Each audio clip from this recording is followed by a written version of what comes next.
과거부터 가솔린을 위협해온 대항마이자 친환경 자동차 시대를 열었던 디젤 자동차. 가솔린보다 적은 이산화탄소를 배출한다는 디젤은 질소산화물과 매연이 나온다는 단점까지 개선해왔죠. 이렇게 힘 좋고 가성비 좋은 디젤은 만능 환경지킴이로 자리매김하는 줄 알았습니다. 하지만 2014년 폭스바겐 그룹의 디젤 배출가스 조작과 글로벌 환경 문제가 대두되며 점점 강화되는 유럽 배출가스 규제 기준에 따라 디젤의 이미지는 약화되었고 언론에 두드려 맞기 시작했죠. 특히 배출가스 최하 등급인 5등급을 선고받은 오래된 디젤차들은 일부 지역에서 운행 제한과 조기 폐차의 기로에서 많은 차주분들이 힘들어했었습니다. 이렇게 오래된 디젤차의 운명은 DPF라는 배출가스 저감 장치 장착 여부에 따라 결정된다는데요. 대체 DPF가 디젤 자동차에서 어떤 역할을 하길래 집중 단속에 까방거리 되는지 그 이유를 질주단에서 한번 알아보시죠.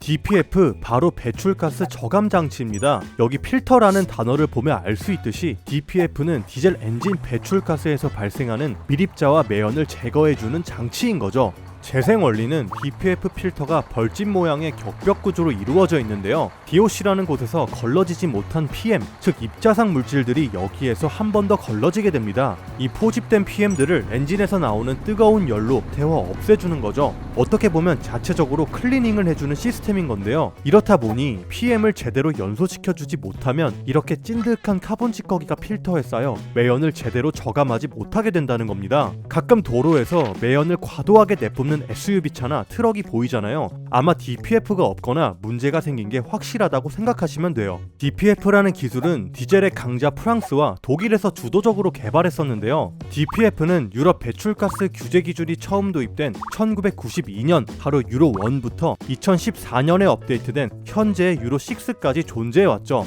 따라서 과거부터 디젤차에 DPF를 부착해야 했었지만 제조 시기, 시장 상황, 개발 비용, 용도에 따라 조건이 달랐다 보니 제조사마다 DPF가 장착되지 않은 모델들도 많이 존재했다는 겁니다.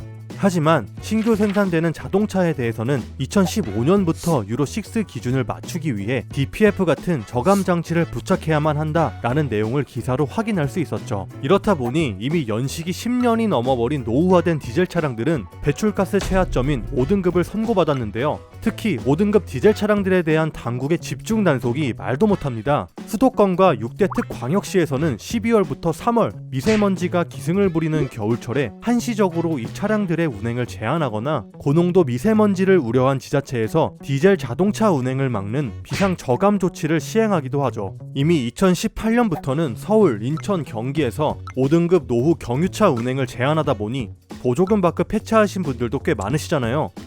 또 서울, 한양도성 내부가 녹색 교통지역으로 지정돼서 상시 단속한다니까 걸리면 과태료 10만원을 부과하기도 하고요. 아, 왜 디젤 갖고만 그래? 내가 알고 샀어? 응? 자, DPF 없는 배출가스 5등급 디젤 차량 뭐 얼마나 심하길래 이렇게 괴롭힐까 싶죠? 여기 배기가스 등급표 보면 5등급 경유차는 3등급인 경유차보다 킬로미터당 입자상 물질인 역겨운 카본 찌꺼기를 10배 더 많이 배출한다고 합니다. 쉽게 말해 5등급인 디젤 자동차 한 대가 하루 동안 50km를 주행한다고 하면 2.5g 이상의 미세먼지를 배출한다는 거죠. 그럼 나의 발이 되어 주었던 오래된 내 친구 디젤 봉봉이 단순히 폐차하는 것만이 해답일까요? 짜잔! 그래서 한국자동차환경협회에서 환경부 지원 사업으로 배출가스 5등급 경유차에 DPF를 달아준답니다. DPF는 거의 200만원이 넘는 고가의 장치거든요. 그래서 갑자기 큰 비용을 지출하려니 부담도 많이 되고 또 막상 직접 찾아보려면 너무 복잡하고 어렵잖아요. 그런 여러분들을 위해서 한국자동차환경협회에서 준비했답니다. 차종에 따라 최소 283만 4천원에서 최대 633만 8천원까지 지원받으면 실제 자부담금은 장치 가격의 거의 10%에서 12.5% 수준이라는데요. 가정의 생계를 책임지는 생계형 디젤 봉봉이라면 전액 지원 혜택까지 있답니다. 또한 DPF 달고 성능 합격만 한다면 귀찮은 배출가스 검사 3년 동안 면제, 거기에 환경 개선 부담금까지 3년간 면제해준다고 하니까 귀차니즘 심하신 분들한테는 우리 사랑스런 디젤차를 유지하는데 좋은 방법이지 않을까 싶습니다.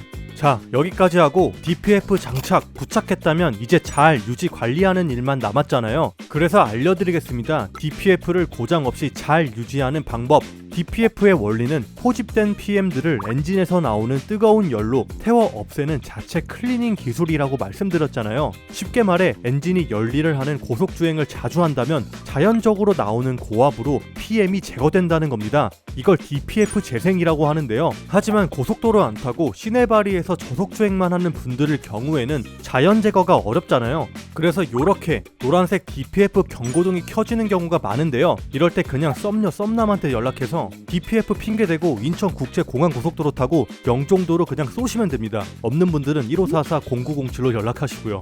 이렇게 빠른 속도로 달릴 수 있는 곳에서 적정 속도와 RPM을 유지하고 20분, 30분 이상 주행하기만 한다면 DPF가 자동 재생되니 축적된 이물질이 제거돼서 경고등 불이 꺼질 수 있다는 거죠. 근데 만약 경고등이 노란색이 아니라 빨강색이라면 부품 고장이 의심되니까 DPF 제작사에 연락해서 점검이나 클리닝 받는 거 잊지 마시고요. 그리고 정부 지원으로 저감 장치를 부착하면 클리닝 비용도 지원해준다고 하니까 보증기간이나 지원 한도에 대한 내용을 고정 댓글 해놓을 테니 확인하시길 부탁드립니다. 한국자동차환경협회는 대기환경보전법에 따라 자동차와 건설기계의 배출가스로 인한 대기환경을 개선하고 국민 건강을 지키기 위해 2007년에 설립되었다는데요. 조기 폐차나 DPF 부착 지원, 전기차, 수소차 충전 인프라 운영이나 관리 같이 다양한 대기 개선 사업을 수행하고 있으니까 앞으로의 행보도 눈여겨보시면 좋을 것 같습니다. 마지막으로 각 지자체별 물량이나 신청 일정은 서로 상이하다고 하니까 지자체 문의는 필수. 이외 저감 사업에 대해서 더 궁금하시면 저감사업 콜센터 1544-0907로 전화해주시면 좋을 것 같습니다. 네, 우리가 DPF 단다고 해서 갑자기 드라마틱하게 바뀌지 않는다는 거 저도 잘 알아요. 진짜 큰 원인이야 따로 있겠죠. 근데 나만 분리수거 열심히 한다고 억울하다고 하면서 그냥 내팽개치면 안 되는 것처럼 우리의 작은 실천 하나하나가 모여 더 쾌적한 도시 환경을 만들 수 있다는 게 진짜 중요한 의미가 아닐까요? 우리 힘 좋고 사랑스러운 디젤 자동차들이 억가당하지 않게 많은 관심 부탁드립니다. 잠깐, 한국자동차환경협회에서 여러분들을 위해 준비한 깜짝 이벤트, 무려 10명한테 배달 2만원 쿠폰 증정, 50명한테 아메리카노를 추첨을 통해서 준다는데요. 7월 1일부터 7월 7일까지 진행하는 영상 시청 이벤트라네요. 자세한 참여 방법은 협회 유튜브 커뮤니티나 저희 고정 댓글 참고하시면 될 것 같습니다. 감사합니다.